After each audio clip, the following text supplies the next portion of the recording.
श्री स्वामी समर्थ. प्रिय भक्तांनो, आज आपण पाहणार आहोत स्वामींची आळंदीच्या नृसिंह सरस्वती यांच्यावर कृपा. मित्रांनो, स्वामी चरित्रामधील अशा प्रकारच्या कथा ऐकणे ही एक प्रकारे स्वामींची सेवाच आहे.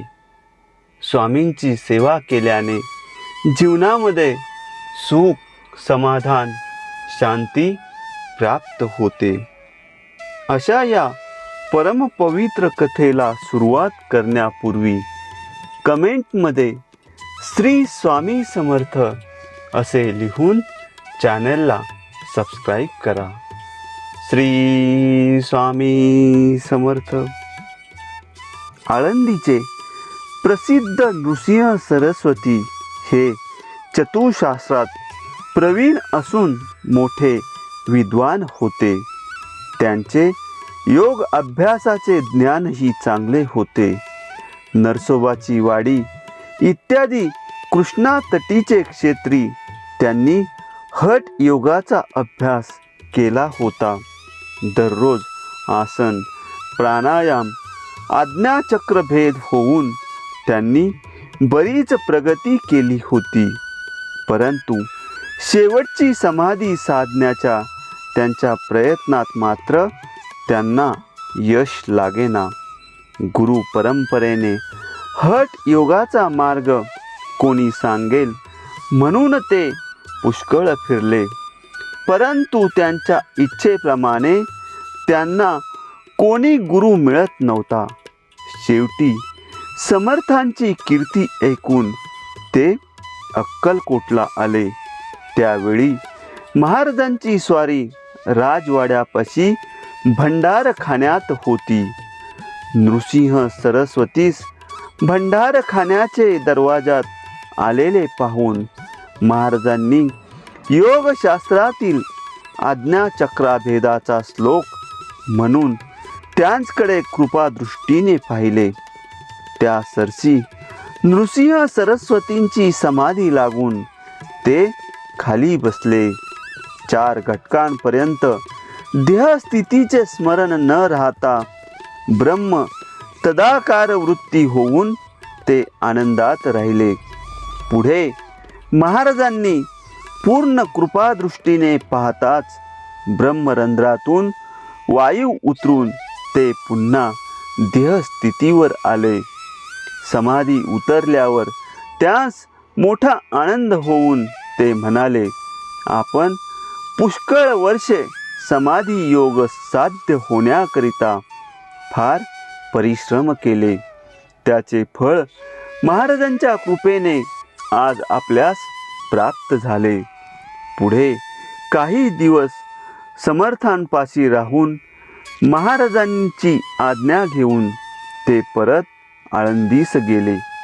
आळंदीस आल्यावर त्यांनी योग साधना करून अनेक शिष्य समुदायास अनुग्रह केला. ते नित्य प्रातकाळी उठून स्नान संध्या योग अभ्यास करून मग गावात येऊन लोकांना संभाषणाद्वारे ज्ञान देत असत. त्यांना योग सिद्धी प्राप्त झाल्यामुळे ते जे बोलत ते सत्य होऊ लागले.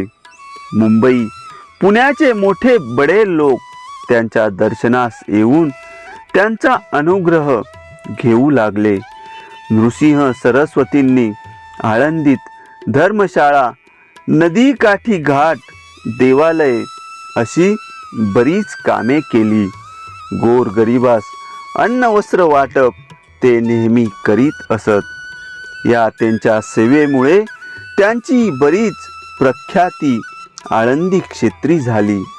काही दिवसांनी परत श्री नृसिंह सरस्वती अक्कलकोटास श्री समर्थांच्या दर्शनास आले होते.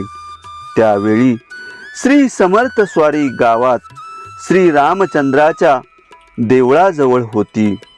नृसिंह सरस्वतीस पाहताच श्री स्वामी महाराज म्हणाले, क्यों रंडी छोडी नहीं? हे ऐकताच नृसिंह सरस्वतीने हात जोडून महाराजास विनंती केली, महाराज, रंडी छोड़ने के वास्ते ही इलाज चला है, आपकी कृपा होना.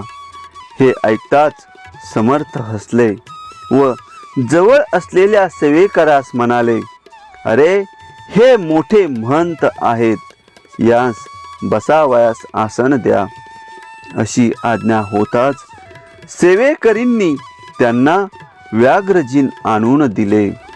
श्री समर्थ चरणी मस्तक ठेवून त्या आसनावर ते बसले.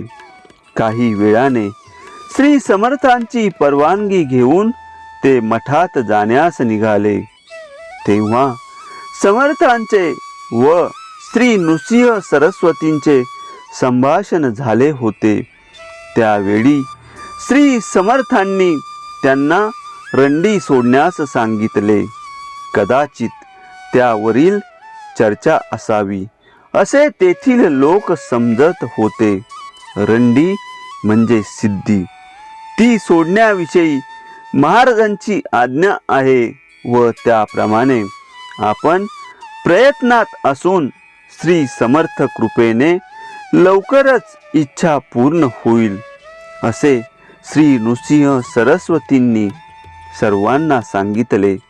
पुढे सिद्धी वगैरेच्या मार्गास न लागता श्री विठ्ठलाचे नामस्मरण करून आपण भक्ती मार्ग स्वीकारून तेथील सर्व जनास त्यांनी भक्ती मार्गाचा स्वीकार करण्यास शिकविले.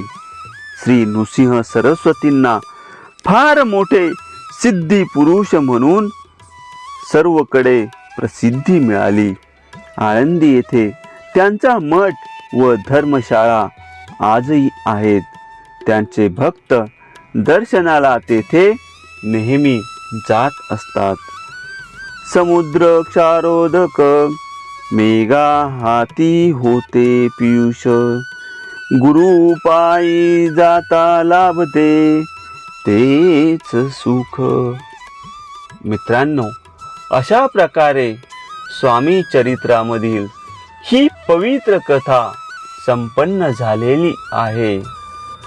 स्वामींची पुढील कथा ऐकण्यासाठी चॅनलला सबस्क्राईब करा आणि स्वामींचे आशीर्वाद मिळवण्यासाठी कमेंटमध्ये श्री स्वामी समर्थ असे लिहा. श्री स्वामी समर्थ.